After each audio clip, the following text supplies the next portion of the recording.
Welcome to our reflection for Sunday, July the 12th, the weekend when we celebrate St. Benedict. During these past weeks, my garden has been battered by high winds and rain, even as we have been battered by the effects of the coronavirus. As I looked at my garden, I found myself noting particularly the buddleia and the sweet peas. The buddleia because in the high winds, it literally was blown right to the ground, but it did not break.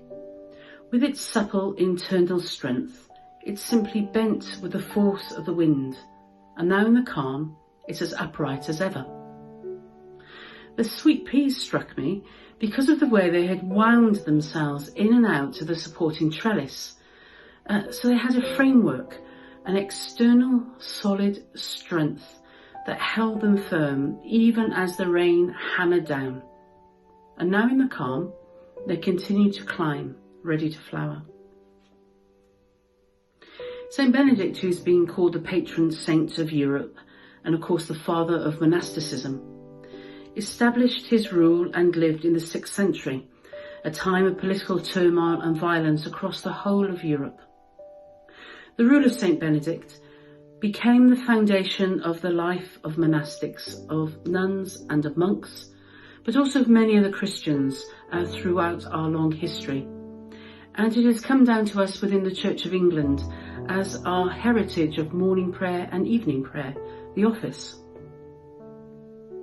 The rule of St. Benedict wasn't a rule and regulations to bind and hold people, but it was a way of living the Christian life, with Christian habits such as prayer and practices such as hospitality for the poor, that acted like a trellis for the flourishing of a person in community, whatever the weather, however stormy it was.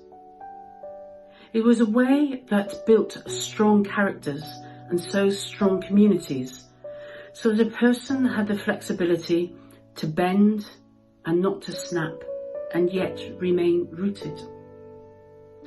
As we take our first tentative steps out of lockdown, health experts are telling us that our daily routines and habits, the frameworks we have in place to help us stay well mentally and physically, are essential, and even more so if we're feeling unwell or we're struggling with our mental health. For us as Christians, the daily habits of prayer and worship, of caring for others, are as important as our other daily habits of walking, being with friends we care for, mindfulness, gazing on beauty, listening to music and gardening.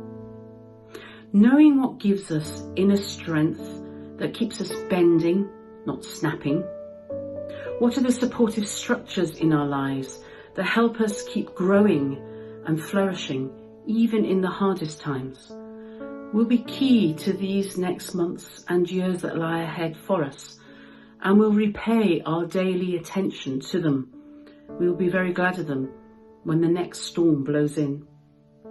So what has this present storm revealed to us of our own rules of life, whether they're informal or formal? What has this present time revealed to us about that role of life our church communities live by, whether they are formal or informal? What has been helping us to bend and not to snap, to be flourish and not to be knocked down during this time? Let's learn from that and build upon it. Let's do what Benedict's rule said at the very beginning and listen. Listen to the voice of the Spirit, to us, speaking to our time. Amen.